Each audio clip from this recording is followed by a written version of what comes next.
Ayoko dito.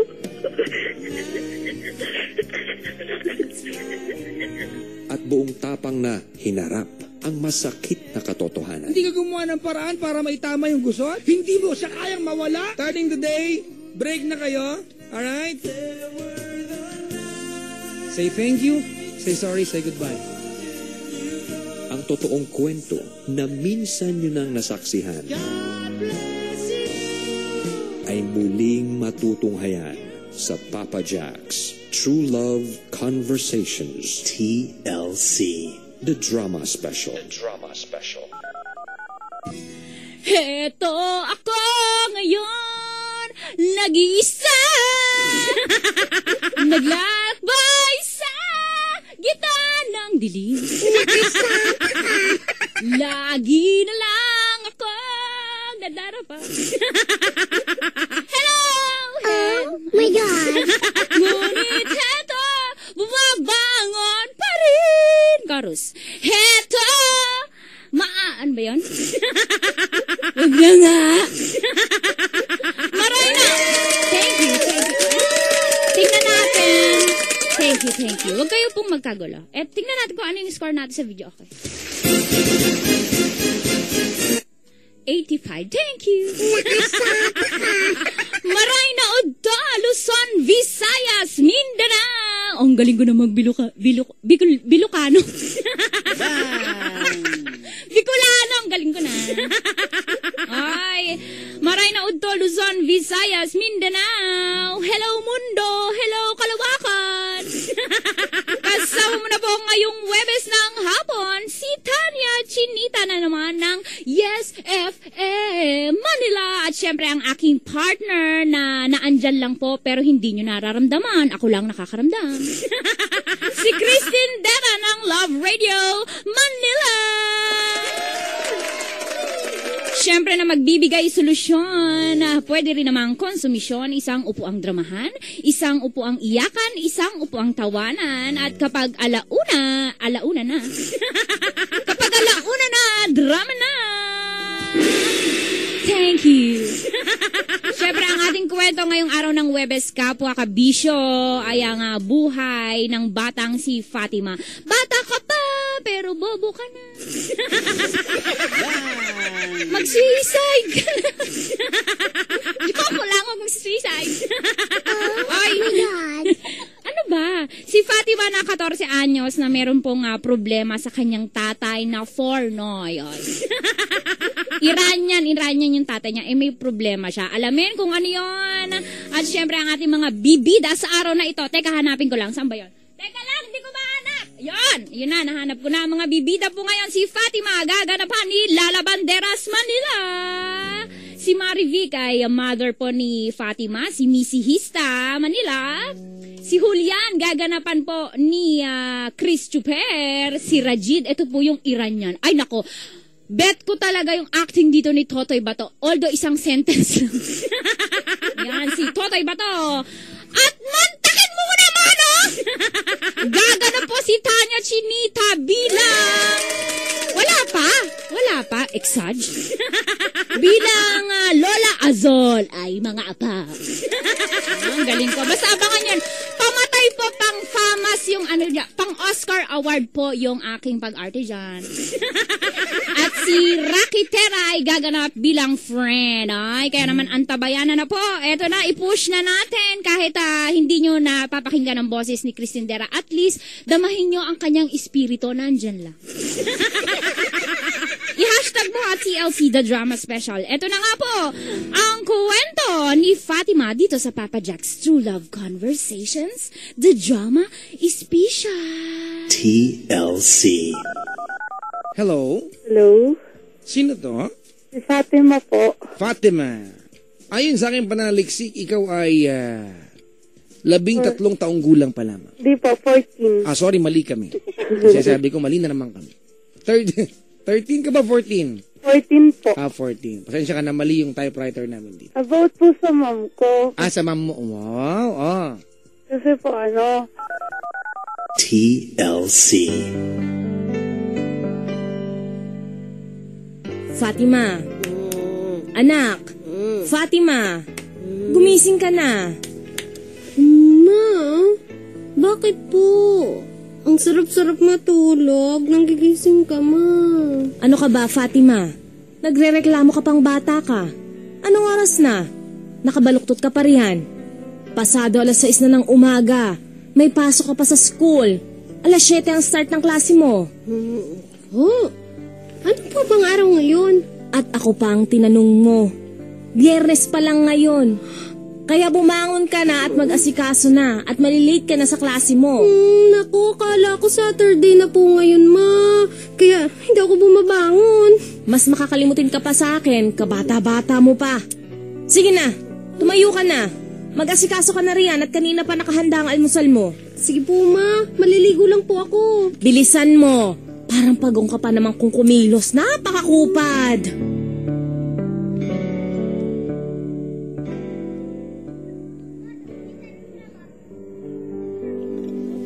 Sigurado ka na ba sa desisyon mo, Marivic? Na magtrabaho uli sa ibang bansa? Oo, Julian. Kailangan eh. Lumalaki na ang mga bata. Mas nadaragdagan ang gastos natin. Si Fatima, second year high school na. Kailangan paghandaan pagpasok niya sa college. Pasensya ka na, Marivic. Alam ko na hindi sapat ang kinikita ko para matugunan ang lumalaking pangangailangan ng ating pamilya. Kaya nga gusto kong makatulong. At ang pagtatrabaho ulit sa abroad ang naisip kong paraan. Dahil mas malaki ang kita ron. Siguro makakakuha ulit ako ng mabait na employer katulad ng dati. Sorry ha, hindi mapera ang napangasawa mo. Julian, wala akong pinagsisisihan na ikaw ang napangasawa ko. Thankful pa nga ako dahil kahit mayroon na akong anak nang magkakilala tayo, natanggap mo pa rin ako. Naging ama ka kay Fatima at hindi mo itinuring na iba. Marivic, kasama yun sa pagmamahal ko sa'yo. Kailan nga pala ang alis mo papunta sa Dubai? Hinihintay ko na lang yung aking working visa. Pagdating nun, tiyak makakaalis agad ako.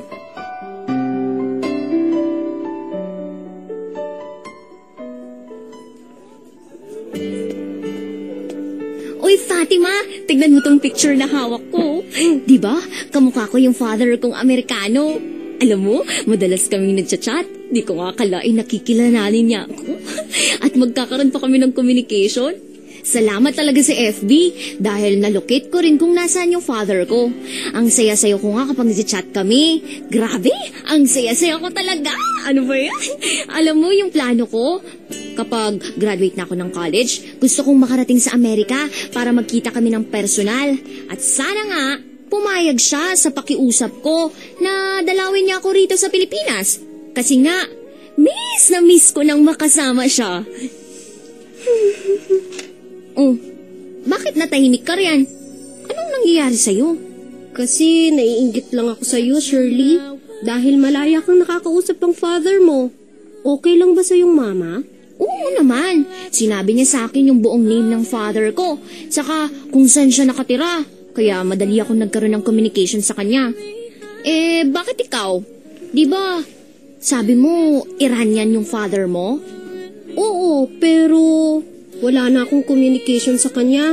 Sabi ni Mama, 2 years old pa lang ako nang huli ko siyang makasama. At nandun pa kami sa Iran. Doon kasi ako pinanganak. Tapos nang iuwi ako rito sa Pinas, hindi ko na nakita si Papa. Eh, minsan ba hindi siya tumatawag sa'yo? If I could get another chance, another one, another dance with you, I'd play a song that would never end. I love, love, love, dance with my father.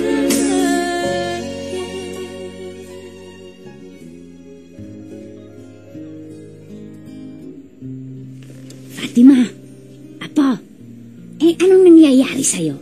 Kahapon ka pa matamlay. May sakit ka ba? Wala po akong sakit. Bakit ka nga matamlay? Huwag mong sabihing buntis ka. Lola naman, over kayo? Ano bang buntis? Wala nga akong jowa. Saka bata pa po ako. Nagtatanong lang ang lola. Wagas ka namang makapag-react. OA match? Si Lola Aso nakikiuso. May mga ganyang salita pa kayong alam. Ay, narinig ko lang yun sa mga kaibigan kong pumupunta rito sa napapanood ko sa TV. Huwag niyong sabihin kinikilig din kayo sa love team ni Katniel. Oo naman, parang yung kabataan ko kapag napapanood ko nga si Daniel Padilla. Naaalala ko yung nasira mong lolo. Kamukha niya kasi si Daniel Padilla. Si Lola talaga, kinikilig pa. Parang teenager lang ah. Abay, bakit? Porke ba't gurangers na ako, wala na akong kay para kiligin? Napaka-cool talaga ng lola ko. Pero apo, hindi mo pa sinasagot yung tanong ko sa'yo kanina. Ano bang nangyayari sa'yo? Ba't kahapon ka pa malungkot? Dahil ba yan sa gagawing pag-abroad ng mama mo? Di lang po ito tungkol sa pag-alis ni mama, kundi dahil na rin sa papa ko. Sa papa Julian mo? Bakit? Napagalitan ka ba niya? Hindi po kay Papa Julian, kundi sa totoo ko po papa, yung nasa ibang bansa, si Rajid, yung nasa Iran.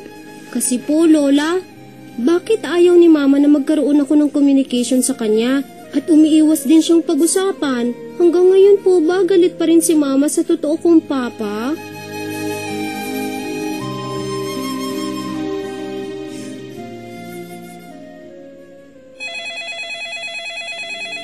Hello?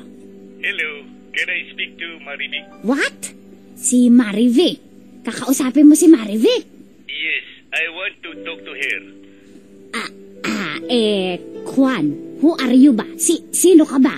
This is Rajid. Can I talk to Marivic? Ay siya, wait lang ha. Diyos me, babalik ang regla ko sa taong ire. Papahirapan akong mag-Ingles. Magno-nosebleed ako rito. Hoy Marivic! Halika nga rito at may gustong kumausap sa'yo. Nahirapan akong intindihin, taga-ibang planeta yata, ire. Bakit po, Inay? Sino ba yan? Ay, si Rajid daw siya. Teka, di ba ire yata yung sundalong tatay ni Fatima, yung taga-Iran? Yung nakadali sa iyo, bay biglang nagparamdam ang damuho. Halika, ikaw ang kumausap din eh. Akin na ho yung telepono, Inay. Oh, heto. Ay, itong damuhong amoy shawarma na Iranian na ito. Pogi, di naman. Hello?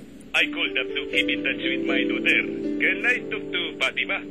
She's not here yet. She's in school. When should I talk to her? I don't know. And please, Rajid, don't bother to call again. Goodbye. Wait, please. I want to talk to Fatima. She's my daughter. Bahala ka sa buhay mo! Ba't kailangan pa siyang tumawag? Bakit hindi mo hinayaang makausap niya si Fatima? Nasa silid lamang ang anak mo. Wala siyang pasok ngayon. Hindi na kailangan, Nay. Mas mabuting wag na lang niyang makausap ang kanyang ama.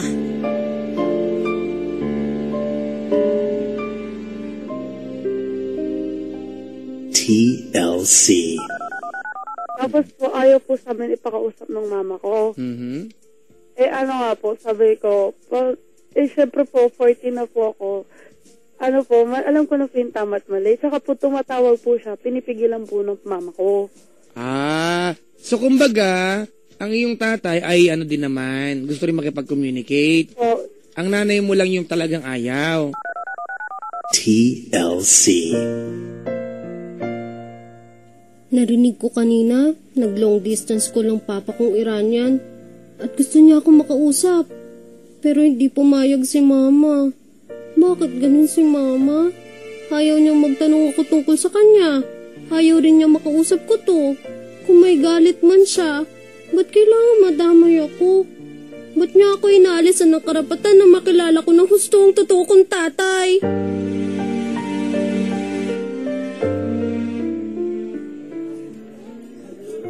Kung ganun, nag-e-effort pa lang papa mong Iranian para makausap ka sana. Kaya lang, ayaw ng mama mo?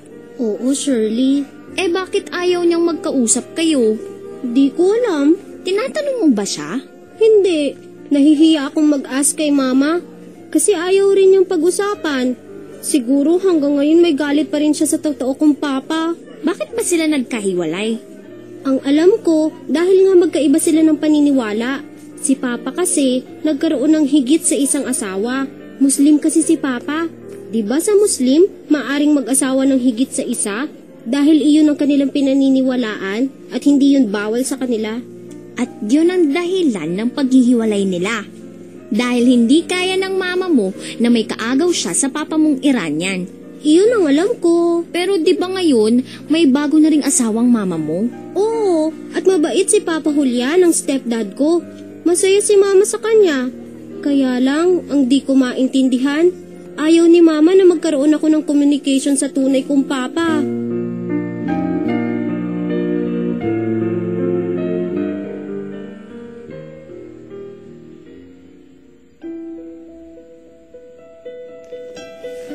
Napapansin ko na halos hindi ka na kinakausap ng anak mo. Siguro dahil sa ginawa ko. Hindi ko kasi siya pinakausap sa papa niyang taga-Iran na tumawag dito. Ikaw naman kasi, Marivic. Julian, ginawa ko lang po ang alam kong tama. At kung anong makakabuti sa aking anak. Pero hindi ka naiintindihan ng anak mo. Hayaan mo siya. Mas mabuti yung hindi niya nakakausap. Tsaka hindi niya na kailangan ng totoo niyang tatay. Sapat na tayo lang para sa kanya. Ikaw ang bahala. Kaya lang sa susunod na linggo, aalis ka na para magtrabaho sa ibang bansa. Tapos ganyan kayo ng anak mo? Meron kayong tampuhan?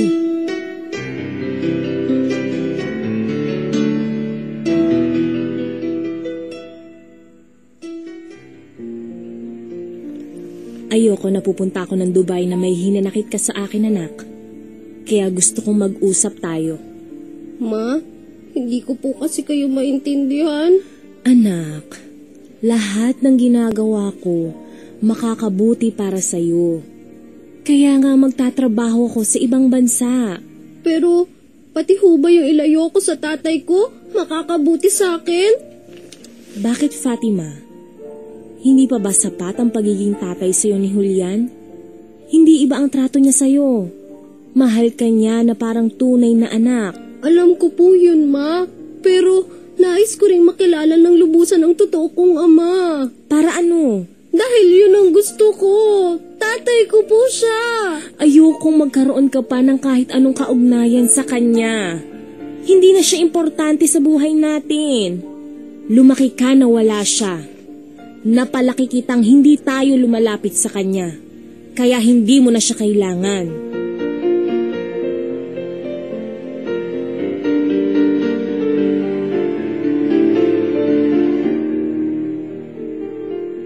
TLC.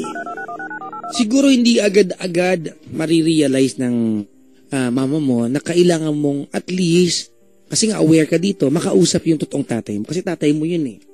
Balik-balik tayo natin ang mundo, di ba? Natin na hindi pwedeng baguhin yung katotohanan na ang tatay mo ay nasa Iran. It's a good thing na yung tatay mo, it's extending or doing some efforts para makontak ka. Diba? Kumbaga hindi siya tuluyan nagpapabaya. Diba? Hindi man financially, pero hindi ka niya basta lang iniwan, kinikilala ka pa rin niya. TLC. Kanina po nung nasa school ako, tumatawag ako sa phone natin, Papa Julian, dahil may sasabihin sana ako kay Lola. Pero bakit ganun? Disconnected daw. Ano po bang nangyari? Iba na kasi ang phone number. Pinabago ko na. Nag-apply ako sa telephone company para ibahin yun. Ho? Bakit ho? Iyon kasi ang gusto ng mama mo. Bago siya umalis, iyon ang binili niya sa akin. Sinunod ko lang siya. Ginagawa niya talaga ang lahat para hindi na makatawag pa sa akin ang totoo kong papa. May dahilan ang mama mo bakit niya ginawa yun. Kung ano man po ang dahilan niya, Papa Julian, unfair yun para sa akin. Mahal ka ng mama mo, Fatima. Iyon ang dapat mong isipin. Pero bakit po siya ganun? Hinalisan niya ako ng karapatan para sa totoo kong ama. Di po ba karapatan ko ring makilala siya at magkaroon ng pagkakataon na makasama at maramdaman ang pagmamahal niya? Pero bakit ayaw po ni Mama?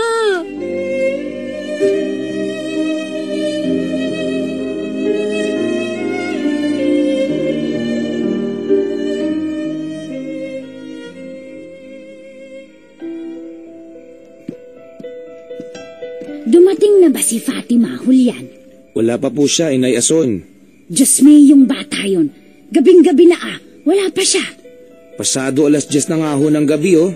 Kaya nga, ba't wala pa yung batang iyon? Hanggang 5:00 lang ang klase nun Dati naman mga 6:00 narito na yon. Teka, hindi ba nagpaalam sa'yo na may pupuntahan siya? Hindi po. Nasaan na kaya yon? Baka kung napano na ang batang yon.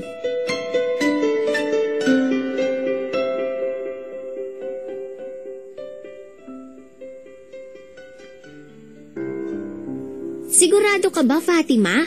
Hindi ka natatawag sa inyo? Para ipaalam na dito ka muna matutulog sa bahay namin? Hindi na, Shirley. Pero mag-worry ang lola mo. Hayaan mo siya. Ikaw talaga? Baka mamaya kung ano pang mangyari sa kanya sa pag-worry sa'yo. Saka wala namang kasalanan ng lola ason mo. Dinadamay mo siya sa tampo mo sa iyong mama.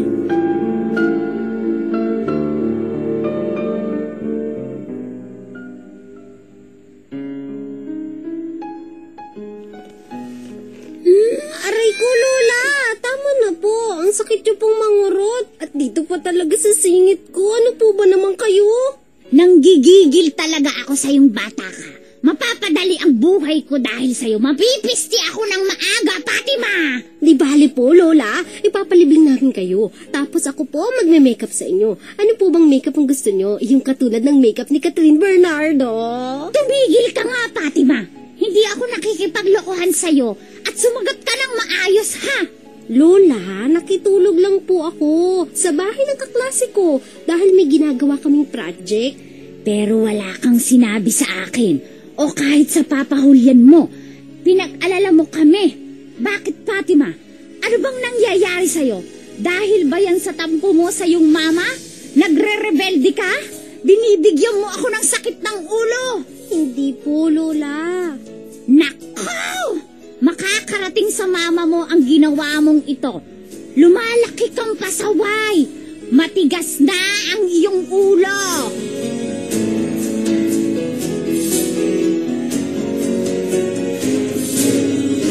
TLC. Bakit hindi mo siya magawang kausapin nang yung hindi naman tumatawag si tatay mo, yung dad mo? Iba yung out of the blue, yung kahit ikaw mismo, bilang anak na yung mag-initiate ng communication kung sakasakaling makausap mo yung nanay mo. Pagalitan po kasi ako, tsaka malayo din po sa amin. Sino? Papagalitan din po kasi kami ni Mama kapag ganun po, kasi malayo din po siya sa amin. Asan ba siya? Sa Dubai po. Sa Dubai. Malayo din pala. TLC. Okay lang po ako dito sa Dubai, Nay. Kumusta po si Fatima? Binibigyan ako ng sakit ng ulo ng anak mo, Marivin. Bakit po? May ginawa po ba siyang kalokohan? Ay, oo. Nakikitulog kung kani-kaninong bahay na hindi man lang nagpapaalam sa amin ni Julian. Nay, baka kung anong mangyari sa kanya. Kasalanan mo ito, Marivin. Bakit nagiging pasaway ang anak mo? Oh, ba't naging kasalanan ko po, Inay? Dahil sa paghihigpit mo sa kanya, pinagbabawalan mo siyang magkaroon ng komunikasyon sa itay niya. Iyan ang nagiging resulta. Gustong magrebelde. Inay, alam niyo naman po ang dahilan ko, di ba? Kaya kailangan gawin ko yun kay Fatima. Natatakot po ako. Ayokong mawala sa akin ng anak ko. Baka kasi kapag nasa tamang edad na siya, iwan na niya ako at sumama siya sa tatay niyang Iranian. Inay, hindi ko po kayang mawala sa akin ng anak ko. Ba't kasi hindi mo sabihin sa kanya yan? Kesa ganyan, nag-iisip ng kung ano ang anak mo. Hindi nagbubunga ng mabuti ang paghihigpit mo sa kanya. Baka iyon pa ang maging dahilan para lumayo ang loob niya at mawala sa'yo. Kailangang makausap mo siya, Marivin. Siguro, maiintindihan ni Fatima ang dahilan mo.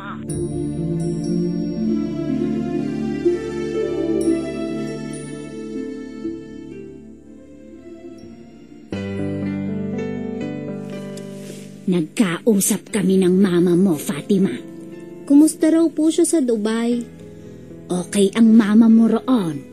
Nagsumbong po kayo ano? Ay oo, at ang sabi niya, sa susunod niyang pagtawag, ibig kanyang makausap. Para ano po, Lola? Para pagalitan ako?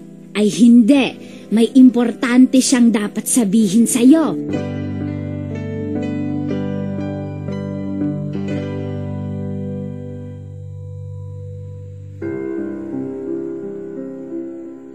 Hello po, Ma? Kumusta na ang pag-aaral mo, anak? Okay lang po, Ma. May sinabi sa akin ng lola mo. Sorry po, Ma. Naiintindihan kita, anak. At alam ko kung bakit may tampo ka sa akin.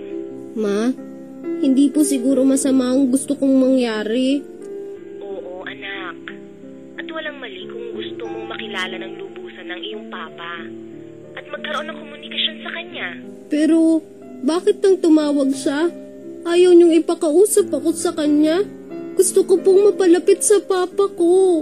Kasi, anak, natatakot ako. Saan po ba kayo natatakot, Ma? Baka kasi, iwan mo kami.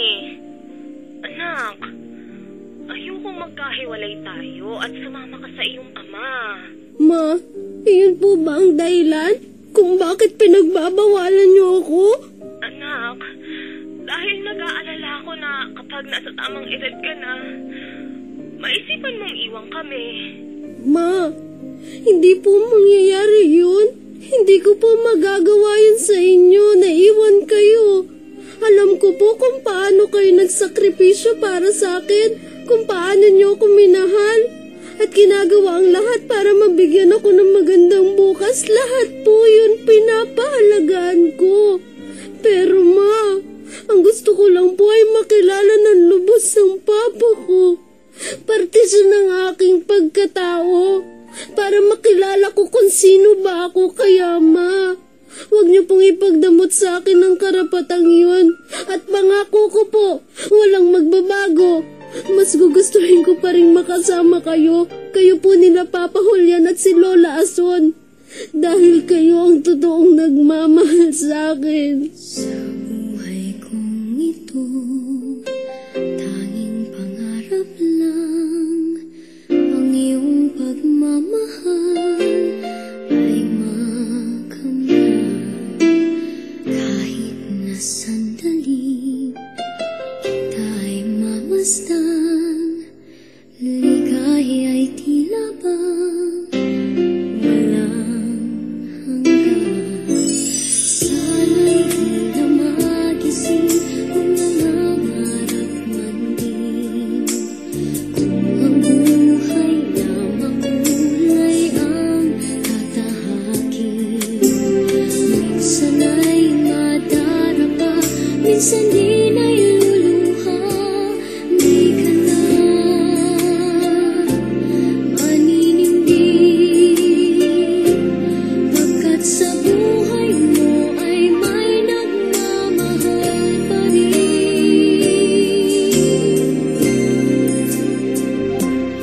Ingatan ka, aalagaan ka, sa puso ko ikaw ang pag-asa. Sa ating mundo ay gagabay sa'yo. Ang alay ko'y itong pagmamahal ko. May nagmamahal, aakay sa'yo. Aking inay, ikaw ang nagbigay ng buhay ko. Buhay na kay ganda, pangarap ko na makamtan ko na.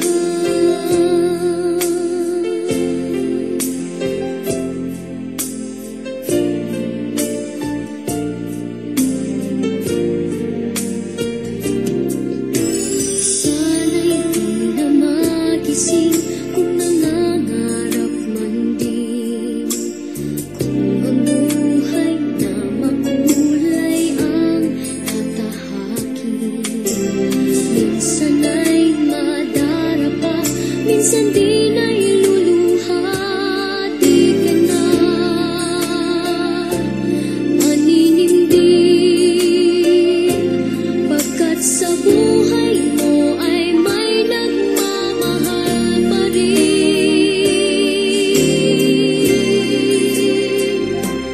Iingatan ka, aalagaan ka. Sa puso ko ikaw ang pag-asa. Sa ating mundo may gagabay sa'yo. Ang alay ko'y itong pagmamahal ko. May nagmamahal, aakay sa'yo. Aking inay, ikaw ang nagbigay ng buhay ko. Buhay na kay ganda. Pangarap ko na makamtan ko na.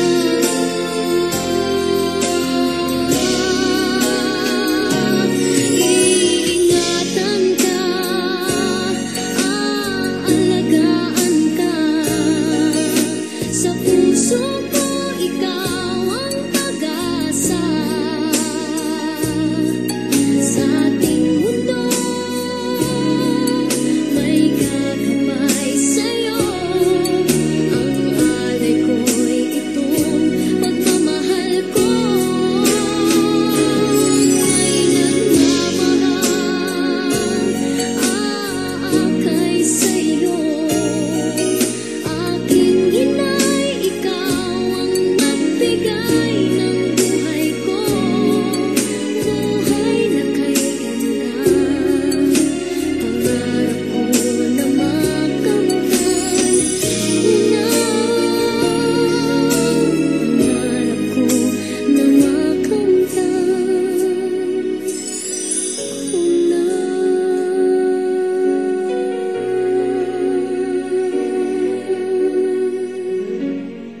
TLC. The Drama Special. Kapwa kabisyo, ang pagkilala po ni Fatima sa kanyang tunay na tatay ay hindi isang opportunity. Ito po ay kanyang karapatan. Hindi niya lang po kasi ito ikakasaya, ikakakumpleto pa po ito ng kanyang pagkatao.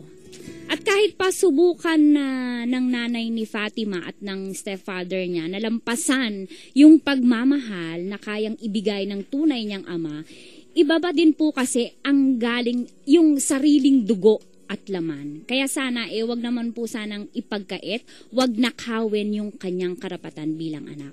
Oo nanay, para sa'yo, yan ang tama at dapat dahil ikaw ang nanay Pero iba po kasi ang damdamin nyo sa damdamin ng inyong anak.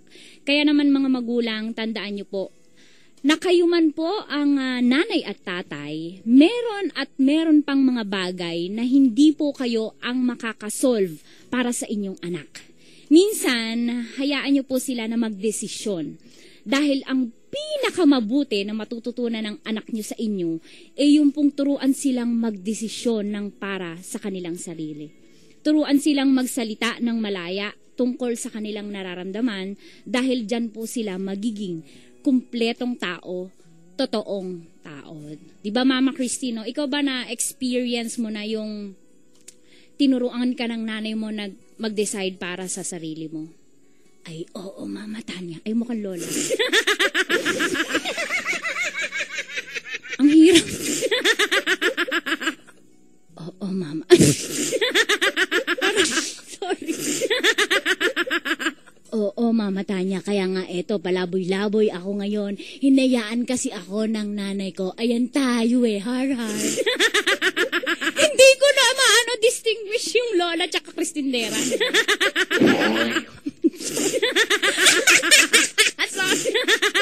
Sorry naman, alam ko na iyak kayo kaso hindi ko talaga paano ko ba paghiwalayin? Kapwa kabisyo, abay, isa na namang pribilehyo ang sa akin ay ipinagkaloob dahil nagpadala po ng liham ang inyong mahal na Cristindera ng Love Radio Manila. Ay! Kaya naman mga apo, kayo'y makinig. Ito'y galing kay Cristindera. Makinig. Ito po ay sulat ni Mama Christine. Fatima, you are still young and I understand your mama kung bakit hindi niya magawang ipakilala ka sa iyong tunay na ama. Kung bakit ipinagdadamot niya ang karapatang iyon. Nakita naman po natin, kabisyo kapwa, na natakot lang po si Mami Marivic. Natakot na mawala ang anak niya sa kanya. The moment na makilala nito ang tunay nitong ama. Pero Mami, meron po mga bagay na talagang kailangan nating ibigay sa ating anak. Hindi naman para sa iyo, kundi para sa anak mo, sa ikukumpleto ng kanyang pagkatao. Binigyan ka naman niya ng assurance na hindi kanya iiwan So, wag ka pong matakot na baka kunin ang anak mo sa iyo. Hindi ka naman siguro nagkulang bilang ina para iwan ka ng anak mo ng ganoon na lamang. At ganito na lang po yun, kapwa kabisyo, sabi po ni Mama Christine, kumbaga sa puzzle, gusto lang po ni Fatima na kumpletuhin yung blanco sa isang larawan. Kasi kung may bungi po ang isang puzzle, di ba, hindi mo makikita ang ganda ng isang larawan. Koloran mo. So, hayaan mo po siyang makilala niya ang kanyang tunay na ama, Mami. Isang tabi ang takot. Huwag maging negatibo bagkus maging positibo pa na magiging okay ang lahat. Ganyan naman tayo mga tao. Tao. Hindi tayo tumitigil hanggat hindi natin nakikita yung bagay na pakiramdam natin nawawala sa atin. So, Mami Marivic, go, ipakilala mo si Fatima sa kanyang ama. Kaya niya naman mag-isa. Huwag mong hayaan na ang pagdadamot mo sa katotohanan ang maglayo ng loob ng anak mo sa'yo. Yun lang mamata niya. Umayos ka. Humanda ka sa pagbabalik ko. Babawian kita. Nag-ari nga sa kadida. Kulatawon kita din. Ay, nahirapan. Nakakainis ka talaga.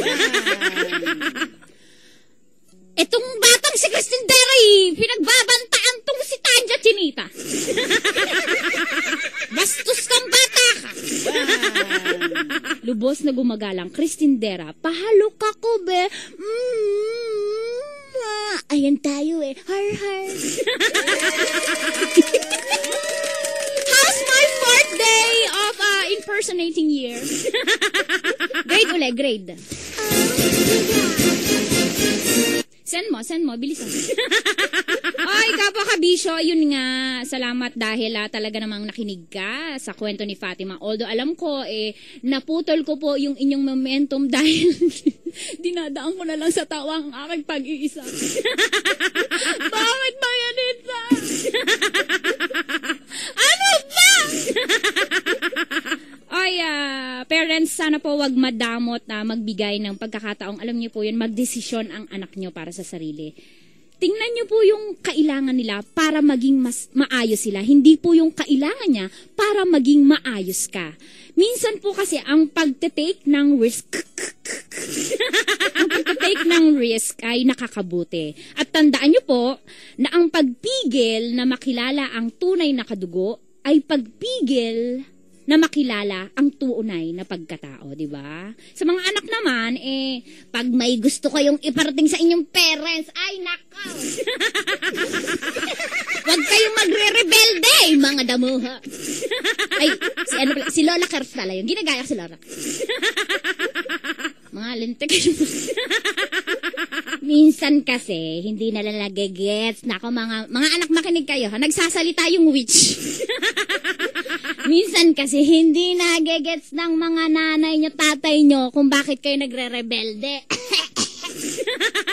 Kasi mga parents, minsan slow yan. Mas mabilis pa ako dyan minsan sila. Windows 98, ako Pentium 1. Minsan, di ba, hindi kasi nagigets. Kaya naman minsan, meron nang nangyaring hindi maganda bago pa man nila ma-realize kung ano ang problema mo. Kaya naman mga anak, mga apaw! Be vocal, speak up, sabihin yung gusto nyong iparating sa inyong magulang. O, di ba? Kaya, syempre, may part din po ang magulang kung bakit minsan hindi makapagsabi ang anak. Kasi baka naman lumalapit pa lang ho sa inyo yung anak nyo, nakakunot na ho yung mukha na ho kayong Wolverine.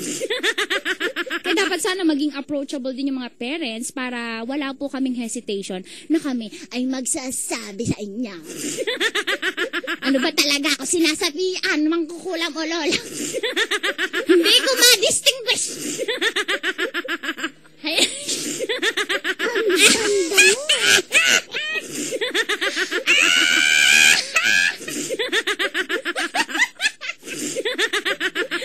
Ayan tayo eh. Ano lang ng suka? Ay, loko kong bata, kalagot ka sa akin, nanay ah.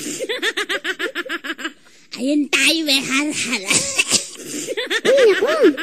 Bad yan. Alin har-har, hindi. Hindi ito ba, nakakahika lamang. Sabunutan kita eh. Alam mo, may nakakrasan ako, kaya lang, hindi pa ako nag-toothbrush. May nakakrasan ako, yung artista bang may ads? Ano bang pangalan ako? Ay, eto, nag-message na si Colin Parilla. Ang grade daw ni Tanya Chinita. Ay, wala daw grade si Tanya Chinita sa panggagaya. Ay, wala. Busy si Christine Dera, nakabaon. Ay, kabastos nitong batang ire! Nakabaon? Ilang minutes ba kailangan nakabaon? Charot. Feeling ko talaga mangkukulam mo kay Dilong. Ay, Lola, alam mo, marami nagsabi sa Twitter, sabi, which ba yan o Lola? Ano ba yan? Eh, hindi ko nga ba distinguish? Kahit ako sarili ko mismo, hindi ko alam. Meron akong identity crisis. Oh, talaga? Yaman mo na yun? Oh, sige. Tsaka niya? Oo. Ay, naku, nakakatuwa ka ng katawanan. Tayo mo katawa, lala. Ay, naku, napapagod na. Ayoko na nga. I give up, okay. Kapag maraming salamat po sa inyong pagtutok ngayong araw ng Thursday. Sana naging blessing sa inyo ang buhay ni Fatima. Although siya ay bata pa. Bata ka pa! Pero bobo ka na! Mag-suicide ka na! Nag-invento po ang bagang kanta yun. Ay, salamat. Siyempre, salamat sa ating mga gumanap. Si Lala Banderas, ang Best Child Actress! Gumanap siya bilang si Fatima. Lala Banderas, Yes FM Manila. At si Mari Vic, gumanap bilang, ginanapan po yan ni Mrs. Bakit ako bad, Christine Dera? Ano yung sinabi ko? Si Lola yon, si Lola. Ako ba si Lola? At si Chris Chuper, gumanap po siya bilang stepdaddy, si Julian, at si Rajid. I need to talk to my daughter. Ano ba? Ba't yun tumunog? I need to talk to my daughter. Ano ba? Bisaya ba yun o Iranya? Daughter! At si Lola Ason, ako nga po, yours truly. Oh my gosh, kunin niyo po ako sa mga pelikula, Lola. At si Rocky Terra bilang friend. Maraming salamat sa ating writer for today na nakalimutan kong kuhanin kung sino. Sorry pa, alam niyo na, double effort ako ngayon. Tumigil na yung kanta, ibig sabihin, tumigil na rin ako sa pagsasalita. Maraming salamat po sa ating musical. Mama Christine, baka hanap yung writer, bilis. Yung salamat sa ating sound engineer. Ano ba? Sound engineer Jason Sagon, musical scorer Danny Frias, at ang ating director, Direk Salvador Badong Royales. Yay!